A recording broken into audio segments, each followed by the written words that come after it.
ประธานาธิบดีโจไบเดนกล่าวสรุปนโยบายการต่างประเทศของทานในช่วง 4 ปีที่ผ่านมาดังนี้ Right now, in my view, thanks to our administration,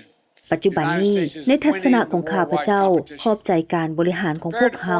สหรัฐได้รับชัยชนะในการแข่งขันทั่วโลกเมื่อเทียบใส่ 4 ปีก่อนอเมริกามีความเข้มแข็งขึ้นกว่าเก่า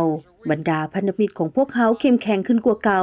ฝ่ายตรงกันข้ามและคู่แข่งของพวกเฮาอ่อนแอกว่าพวกเฮาบ่ได้ทำสงครามเพื่อเฮ็ดให้สิ่งเหล่านี้เกิดขึ้นท่านไบเดนได้เอาใจใส่อย่างหนักแน่นต่อบรรดาสถาบันต่างๆและบรรดามาตรฐานที่ได้รับการสร้างตั้งขึ้นภายหลังสงครามโลกครั้งที่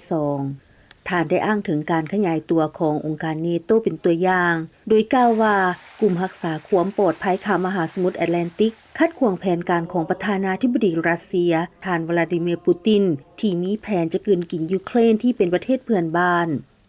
When Putin invaded Ukraine, he thought he'd conquer ประธา Kyiv นา in ธิ a บ matter ดี of กล่าวว่า days. เมื่อปูตินรุกรานเข้ายูเครนปูตินคิดว่าลาวจะเอาชนะกียิปในเวลาเพียง 2-3 มื้อแต่ความจริงแมนนับตั้งแต่สงครามนั้นเริ่มต้นขึ้นข้าพเจ้าเป็นผู้เดียวที่ยืนอยู่ใจกลางนครกียิปบ่แม่นลาวปูตินบ่เคยอยู่ที่นั่นท่านไบเดนกล่าวว่าบรรดาประเทศผู้มีอำนาจเผด็จการเช่นอิหร่านรัสเซียจีนและเกาหลีเหนือกำลังโต้โหมกันจากความอ่อนแอหลายกว่าความเข้มแข็งเกี่ยวกับความขัดแย้งที่เกิดขึ้นในอิสราเอลและแพร่ขยายไปทั่วภูมิภาคท่านกล่าวว่ารัฐบาลของท่านกำลังปฏิบัติงานเพื่อดับไฟแห่งความขัดแย้งที่ได้แก่ยาวมาเป็นเวลาหลายกว่า1 ปีแล้ว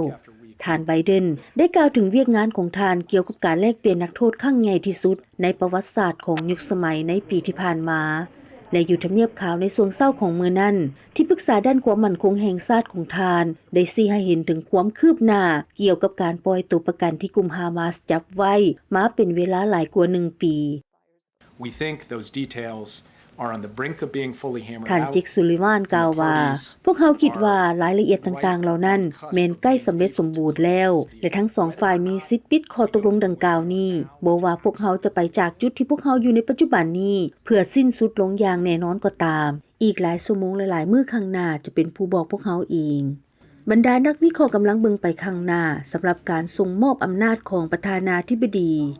It's very possible that Joe Biden's foreign policy legacy ท่านจิมแคส will เลอ be ร์กล่าวว่า that มี he is ความ the เป็นไปได้หลาย last ที่นโยบายการต่างประเทศของท่าน president ไบ of the เดน United จะเฮ็ด States ให้ลาวเป็นประธานาธิบดีคนสุดท้ายของสหรัฐที่สนับสนุนความเป็นระเบียบเรียบร้อยของโลกที่สร้างขึ้นหลังจากสงครามโลกครั้งที่ 2เนื่องจากท่านโดนัลด์ทรัมป์ต้องการสร้างระเบียบของโลกขึ้นมาใหม่ในระเบียบที่รุนแรงหลายขึ้นและลาวเองก็อาจจะสิ้นสุดลงด้วยการเฮ็ดแบบนั้น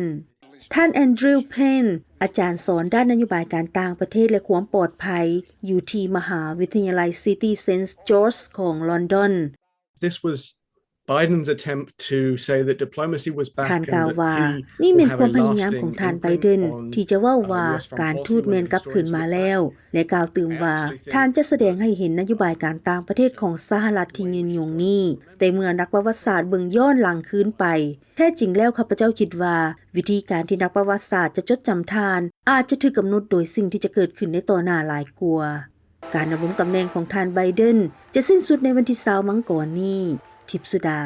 VOA